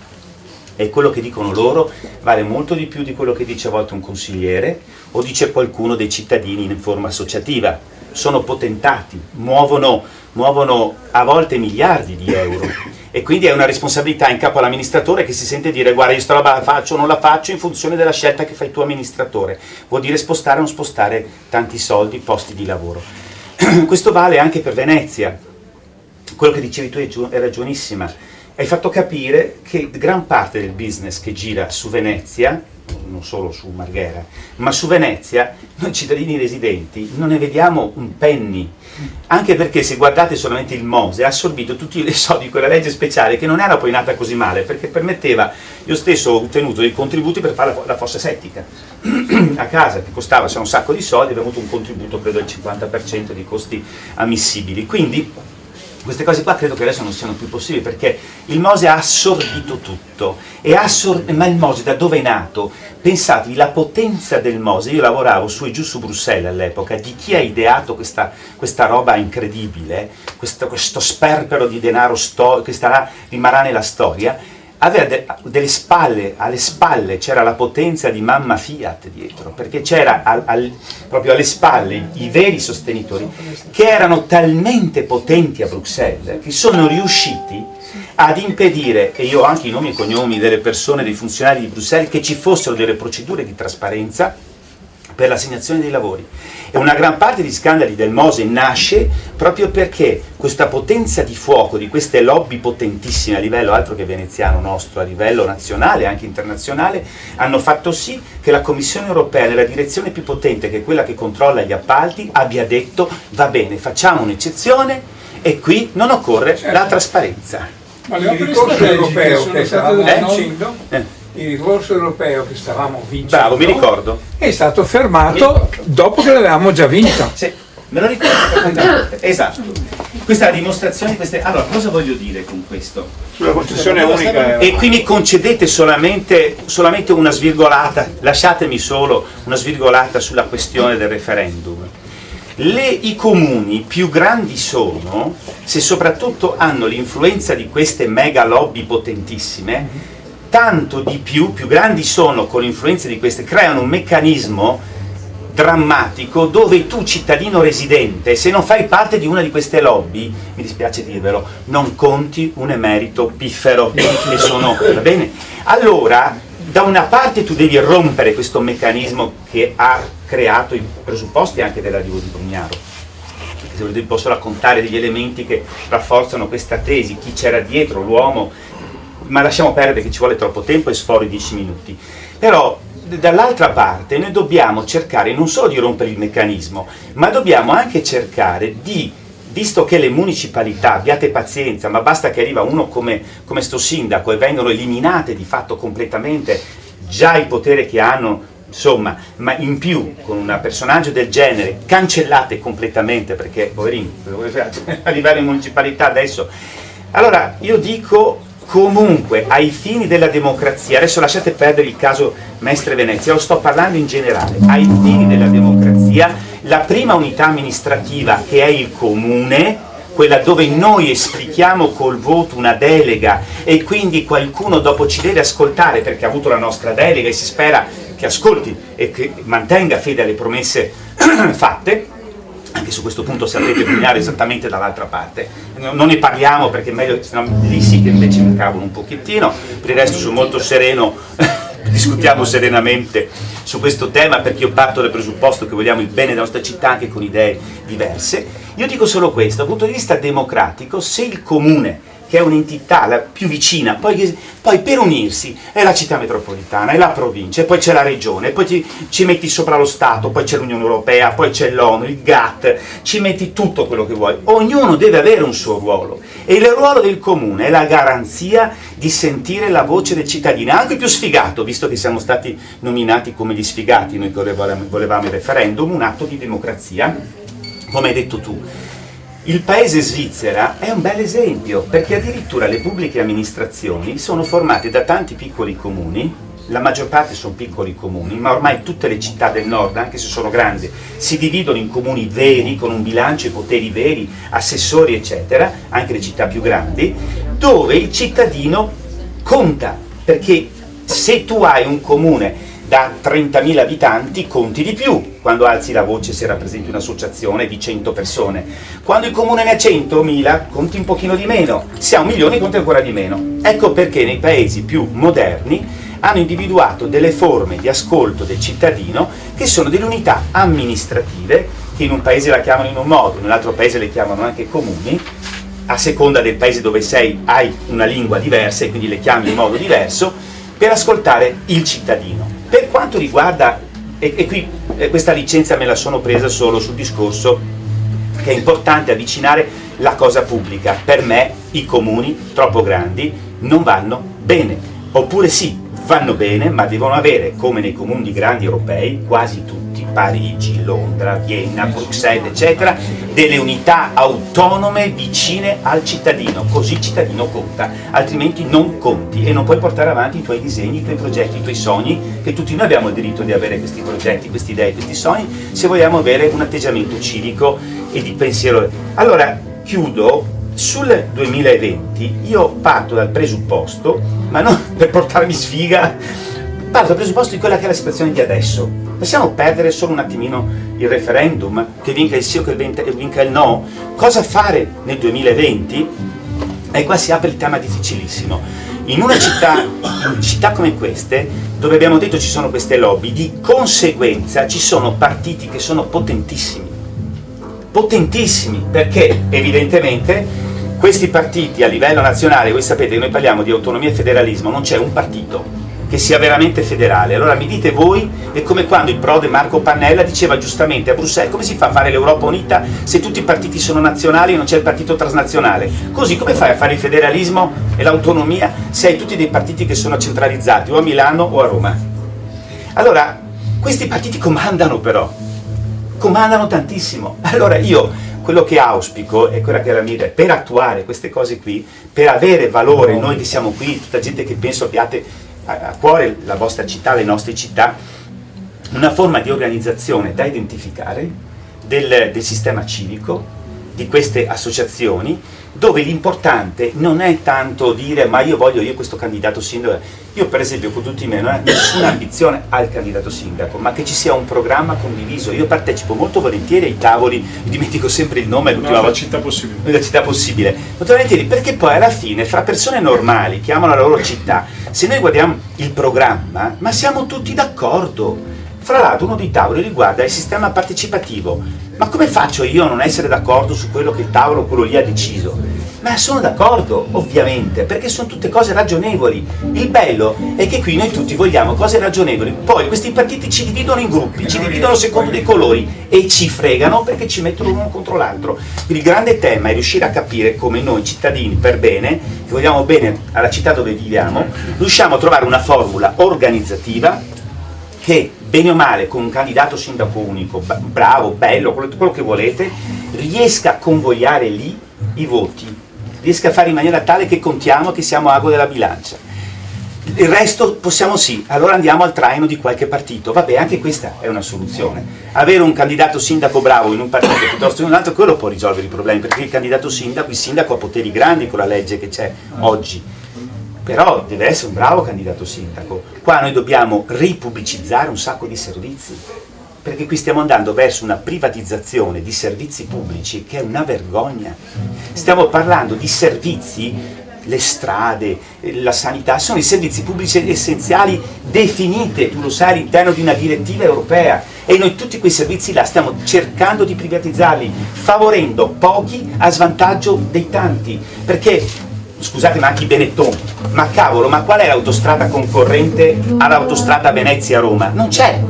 Che razza di imprenditore è quello che ha un monopolio garantito dallo Stato e se lo gestisce, se ha un problema aumenta la tassa? E faccio solo un esempio di questo. Poi se vogliamo il nostro sindaco possiamo fare altri esempi, ma lì lasciamo stare. Sentite, allora, le persone che sappiano opporsi, cioè essere forti di fronte. Laura, incorruttibili, scusa, incorruttibili. Un minuto alla Leda perché l'ha chiesto da tempo. Forse e poi sentite che la Monica e le altre due stanno già cominciando il concerto fuori e ci porteremo le sedie fuori. No, è così, i tempi erano questi, dalle 5 alle 7. Se riesce a dire un minuto qualcosa. Sì. Ripartire dai temi, la città metropolitana che poi può portare a delle aggregazioni diverse. Io non ho mai visto che le relazioni non hanno concluso qualcosa. I luoghi sono anche le consulte, perché quando 3 persone dicono qualcosa e riescono ad aggregare, non è vero che non si tiene conto delle cose. Abbiamo fatto e cambiato, solo che poi a livello di bilancio non è che sono visibili i mancati abbandoni, le mancate spese, eccetera. Tutte queste sono state prodotte dalle relazioni, però ci vorrebbe che il Consiglio, che i consiglieri comunali riaggregassero a partire non dall'età anagrafica come al Lido, ma a partire dai temi. Per esempio la violenza, il lavoro giovanile, quale lavoro provoca questo tipo di commercio, questo tipo di turismo, come dicevi anche tu, eccetera, no? Perché è anche un modo per creare cultura. Io penso che finché c'è vita c'è speranza, ma se c'è partecipazione però, e se l'istituzione riaggrega. Io ricordo quando andavamo nelle commissioni non avevamo la parola, sapete chi ce l'ha data la parola? Le associazioni per primo? Alleanza Nazionale, poi sono arrivati tutti gli altri, e non solo di Alleanza Nazionale, ve lo garantisco.